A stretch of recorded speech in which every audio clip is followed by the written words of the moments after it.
Hello, everyone. Welcome to Angie's Drama Room. I am your meeting host, Angie, where I bring to you all things drama, mostly focusing on Asian dramas, Korean, Japanese, Chinese, or any dramas I have watched lately. Today, I'm talking to you about the Korean drama, Queen of Tears. Right now, I finished watching episode 11. This is a 16 episode drama, so I'm pretty much a little over the midway point of this, of course. So I thought I would just come to you and let you know what my thoughts of it so far. Queen of Tears is stars, let's see here, Kim Soo-Hyun and as the male lead, and Kim Jae-won as the female lead. I have seen dramas with both of them in it. I really enjoy both characters. With Kim Soo-hyun, what was it? My Love from the Stars, It's Okay Not to Be Okay. I really enjoy those dramas he was in. Kim Jae-won, she was in the Liberation Note, and what was the other one? Well, of course, The Air and Descendants of the Sun. So I have watched these dramas with them in it. I can't remember exactly who the writer was. If I'm not going to say because I don't want to mess it up. But anyway, of Queen of Tears. But anyway, I really enjoy these two actors. They're really good together in this drama. Things happen where they just wasn't in love with each other anymore. Well, at least Kim wasn't in love with her anymore. And so he wanted a divorce.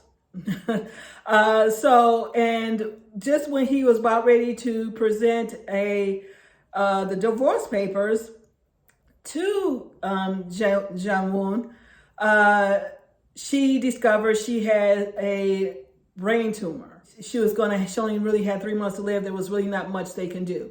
So now he's holding the divorce papers. Now she's about ready. She's going to die. So he says, well, he held off on divorcing her.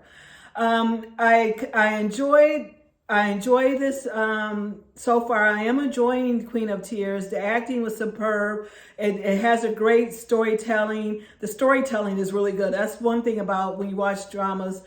Sometimes you just have to make sure the storytelling is really good. There's no glitches, no plot holes or anything like that. However, what I find interesting in watching the first 11 episodes, it seems like there's a lot of different plots going on.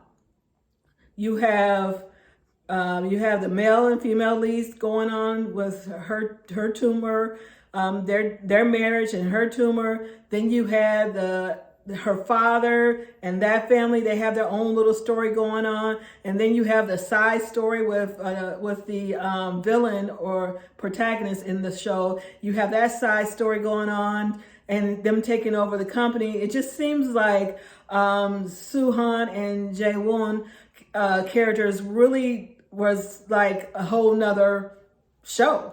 It just seems like I'm not understanding really what was the purpose of her having this tumor. I guess maybe to prove that, maybe to show why she was so angry all the time, which kind of does make sense because sometimes when you do have a brain tumor, it does manipulate your cognitive functions.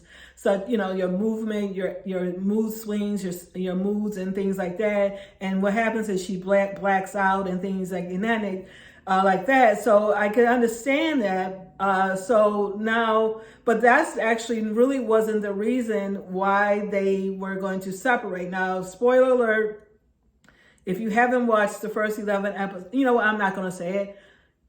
I'll let you guys watch it and figure out really what was the reasoning behind her being very cold. That's what I want to say. She was very cold towards her husband, Soo-Hyun. I hope I'm pronouncing the Korean names I'm probably not pronouncing the Korean names properly. However, sorry about that.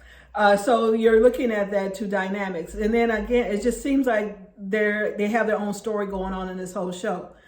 Cut to now, here we have the family. They have their little own power struggles. They got this whole thing going on with this mistress who was really soft-spoken, but then ended up taking over the power attorney for the chairman, kicked everybody out.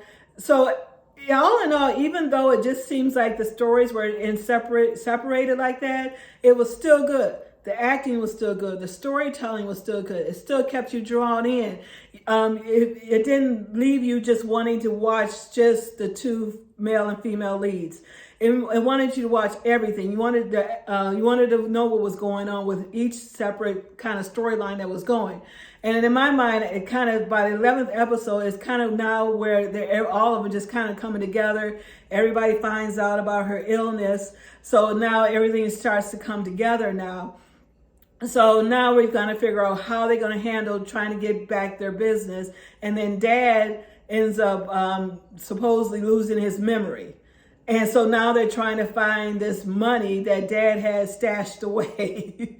So they're trying to find out where's this money at. So now I guess this kind of brings everybody together. So her illness, it really seems like they kind of just, I'll call her illness the product placement. If you watch my last one about the last thing when I talked about product placement character, I will call her illness like the problem. It's just there. I guess it's some reasoning. Maybe the writer wanted to bring light to the brain tumor and stuff like that. They actually had cameos. His name was Song. He was also in Descendants of the male lead in the Descendants of the Son. So he was Vincencio, reborn rich.